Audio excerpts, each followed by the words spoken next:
किसी इंसान से कोई चीज जरूरत रहता है, अगर मेरे को शेविका से कुछ जरूरत आएगा तो मैं उनसे मांगूंगा। मैं जब तक उनसे बोलूंगा नहीं तो उनको पता नहीं चलेगा कि मेरे को क्या जरूरत है। तो वैसे ही परमेश्वर को पता है कि हम सबको उसके घर जाने के लिए स्वर्ग राज्य में प्रवेश करने की लालसा है।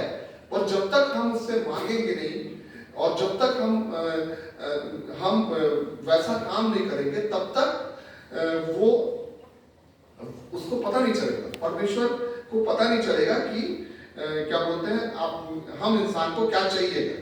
इसलिए हमको मुंह खोल के मांगना है, हमें निरंतर उसकी बढ़ाई करनी है, उसकी प्रशंसा करनी है, तब हमें परमेश्वर का राज्य मिलेगा। तो ये है पहला पॉइंट, हमें परमेश्वर के राज्य की लालसा करनी पड़ेगी। हम जैसे दूसरी चीजों की लालसा करते हैं वैसे ही हमें परमेश्वर के राज्य की लालसा करनी पड़ेगी। दूसरा पॉइंट है finding strength for Pilgrim journey. हमें परमेश्वर से ताकत मांगनी है, हमें परमेश्वर से ताकत मांगना है कि हमको इतनी शक्ति दे कि हम तेरे राज्य की ओर आगे बढ़ सके, तेरे स्वर्ग के राज्य की ओर आगे बढ़ सके। क्योंकि हम जानते हैं कि परमेश्वर का राज्य, परमेश्वर का स्वर्ग राज्य इतना आसान नहीं है, इतने आसानी से नहीं मिलेगा। हमें उसके लिए कोशिश करनी है, हमें उसके लिए प्रयास करना है, प्रयासरत रहना है, हमें उसके लिए निरंतर सोचते रहना है कि हम कैसे परमेश्वर के राज्य को पा सके। हमें निरंतर उसके रास्ते पे चलना है। क्यों? क्योंकि अगर हम उसके रास्ते पे नहीं चलेंगे तो हमें परमेश्वर का राज्य नहीं मिलेगा। जैसे यहाँ 5वें वाक्य में लिखा है, क्या ही धन्य है वह मनुष्य जो तुझसे शक्ति पाता है और वे जिनको सियोन के सड़क की सुधि रहती है। तो यहाँ पे उस मनुष्य को धन्य बोला गया है जो उससे शक्ति पाता है। ये हमारी शक्ति नहीं है, हमको उससे शक्ति पाना है, हमको उससे बल पाना है कि हम स्वर्ग राज्य में प्रवेश कर सके। हमें उससे प्रार्थना करनी है कि हमें बल दे कि हम जो सांसारिक लोभ है, सांसारिक मोह माया है या सांसारिक जो हमारे जीवन में निरंतर सांसारिक चीजें जो प्रभाव डालती है उससे हमें मुक्त करे, तब हम परमेश्वर के राज्य में प्रवेश कर पाएंगे।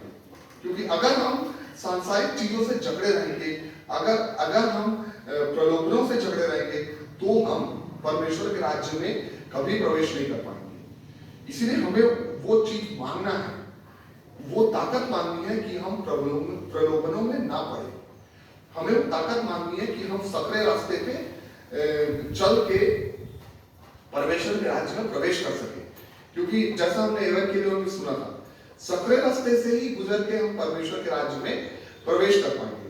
हम चौड़े मार्ग से गुजर के परमेश्वर के राज्य में प्रवेश नहीं कर पाएंगे, क्योंकि वो चीज चौड़ा मार्ग एकदम आसान है, सकरा मार्ग एकदम कठिन है। उससे गुजर के ही हम परमेश्वर के राज्य में प्रवेश कर पाएंगे। अगर हम सामने कोई एक चीज रखा है हमारे पास, अगर हम हाथ बढ़ा के उसको उठाएंगे नहीं, वो हमारे पास चल के नहीं आएगा। हमें उसको हाथ बढ़ा के उठाना है, तो उसके लिए भी ताकत चाहिए। तो वो ताकत हमें परमेश्वर से मांगना है और निरंतर ही अपने को हमें प्रार्थना में रखना है, हमें बल दे कि हमें इतनी ताकत मिले कि हम बिना प्रलोभनों से तेरे राज्य में आगे बढ़ सके। ये हमें करने की जरूरत है ना। तो हमें अपने मन, अपने शरीर को नियंत्रित रखना है कि हम गलत जगहों में ना जाए, गलत संगतियों में ना पड़े। क्योंकि अगर हम सही संगति में रहेंगे, सही जगहों में रहेंगे, परमेश्वर के राज्य में निरंतर चलते रहेंगे, उसकी आज्ञाओं को मानेंगे, तभी हम उसके राज्य के सहभागी होंगे। क्योंकि हम यहाँ पे परमानेंट नहीं है, हमको एक ना एक दिन यहाँ से जाना है। तो यहाँ से जाने के बाद हम कहाँ जाएंगे? कभी हम यही सोचते हैं हम कहाँ जाएंगे? यहाँ जब तक यहाँ है, इस दुनिया में है, तब तक सब सही है, हम अपने घर में रह रहे हैं, हम लोगों से मिल रहे हैं। पर यहाँ से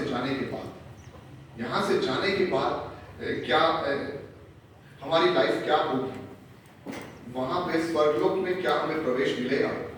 स्वर्ग में क्या हम परमेश्वर के घर के परमानेंट मेंबर बन पाएंगे, क्योंकि यहाँ हम टेम्पररी मेंबर्स हैं। क्या हम घर के परमानेंट मेंबर बन पाएंगे? तो उसके लिए हमें यहीं से काम शुरू करना है। और